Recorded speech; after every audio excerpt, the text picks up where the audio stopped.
नमस्कार। पॉलिटिक्स में आप सबों का स्वागत है। और आज हम पॉलिटिक्स में बिहार के उस पॉलिटिक्स की चर्चा करने जा रहे हैं जिस पॉलिटिक्स के सहारे समझा जा सकता है कि एनडीए के अंदर भी सब कुछ ऑल इज वेल नहीं है।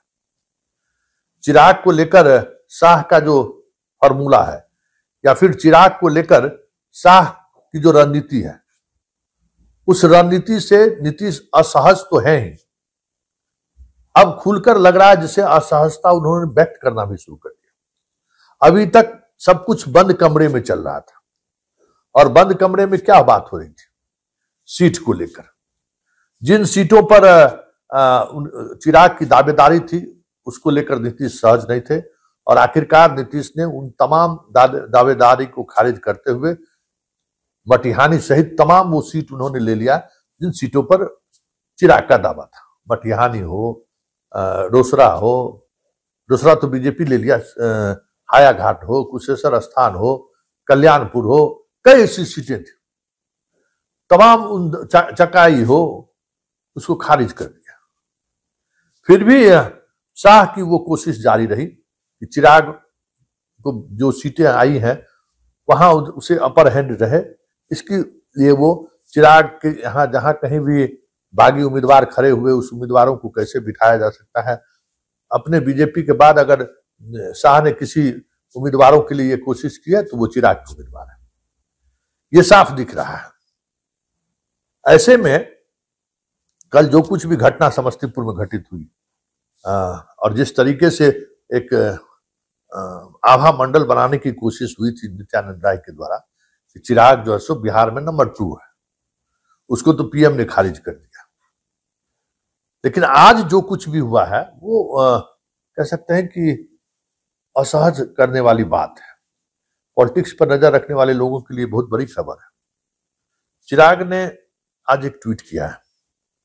हालांकि उस ट्वीट के सहारे कहा जा सकता है कि वो आरजेडी पर हमला बोला है, लेकिन आरजेडी के मुख्यमंत्री की घोषणा हुए कई दिन हो गई है। और आज ट्वीट करने का क्या मतलब है? और उसने कहा, रामविलास जी की अपने पिता श्रद्धेय स्वर्गीय रामविलास पासवान जी ने मुख्यमंत्री, मुसलमान मुख्यमंत्री की चर्चा की थी। यहां लोग उप मुख्यमंत्री की भी बात नहीं करते। ये ठीक वही नैरेटिव है जिस नैरेटिव के सहारे रामविलास पासवान नीतीश को 2005 में रोकना चाहते थे। और आज 20 वर्ष बाद चिराग उसी नैरेटिव के सहारे कहीं न कहीं अपरोक्ष रूप से नीतीश पर हमला बोला है और उस सियासत को एक बार फिर से हवा देने की कोशिश हुई। बिहार में एक बार मुस्लिम मुख्यमंत्री भी होना चाहिए।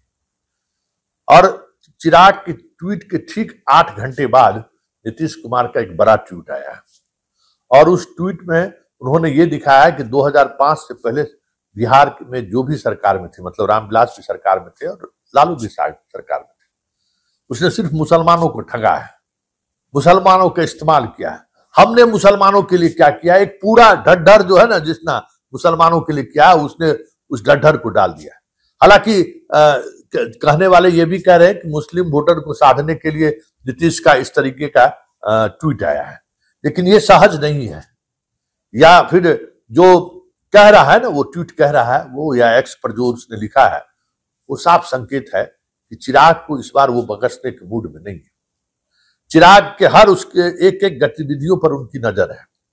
सीट को लेकर चिराग की दादागिरी उन्होंने खारिज किया ही। अब जहां जहां चिराग लड़ रहे हैं, आपकी जानकारी के लिए, चिराग के उम्मीदवार के खिलाफ 4 जगहों पर जदयू के बागी प्रत्याशी चुनाव लड़ रहे हैं।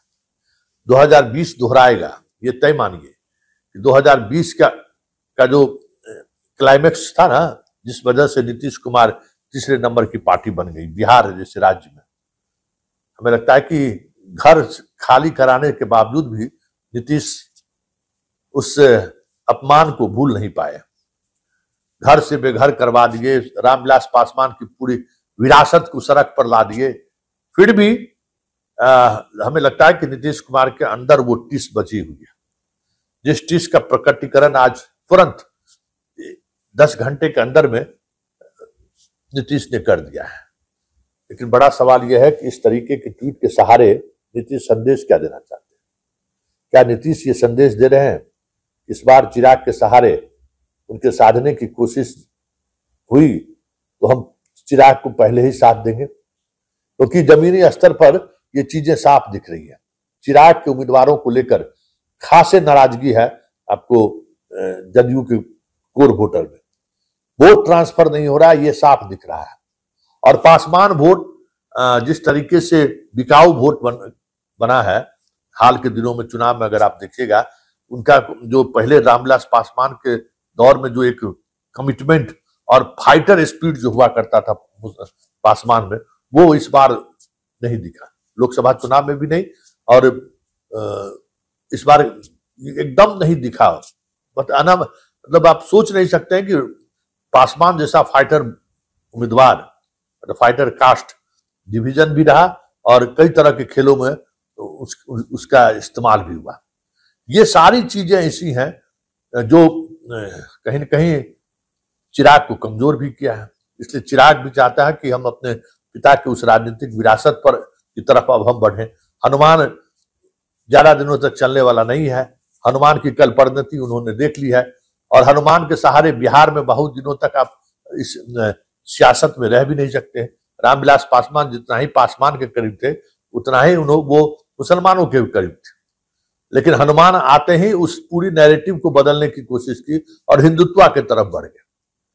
तो उनका नुकसान अभी फिलहाल तो होता हुआ दिख नहीं रहा है। अभी तो 100% स्ट्राइक रेट है, लेकिन आने वाले समय में उनकी पूरी राजनीति बुझ जाए, चिराग उनका बुझ जाए तो कोई बड़ी बात नहीं, क्योंकि बिहार की सियासत में ये जो कम्युनल एंगल है ना, उस एंगल से हमेशा रामविलास पासवान फाइट करते रहे और रामविलास पासवान किसी फाइटिंग स्पिरिट के कारण वो जहां उनका उम्मीदवार उतरता था वहां मुसलमान वोट भी करता था, जो अब वो स्थिति नहीं है। खगड़िया जो मुस्लिम सांसद हुआ करते थे उस सीट को भी इसने खत्म कर दिया। तो ये मुस्लिम को लेकर उनका ट्वीट और नीतीश का जवाब, मुस्लिम के लिए मैंने क्या किया है, संकेत है कि चिराग को लेकर एनडीए के अंदर ऑल इज नॉट वेल है। ऐसे में यह देखना दिलचस्प होगा जिन 29 सीटों पर चिराग की पार्टी चुनाव लड़ रही है वहां जदयू का रुख क्या होगा।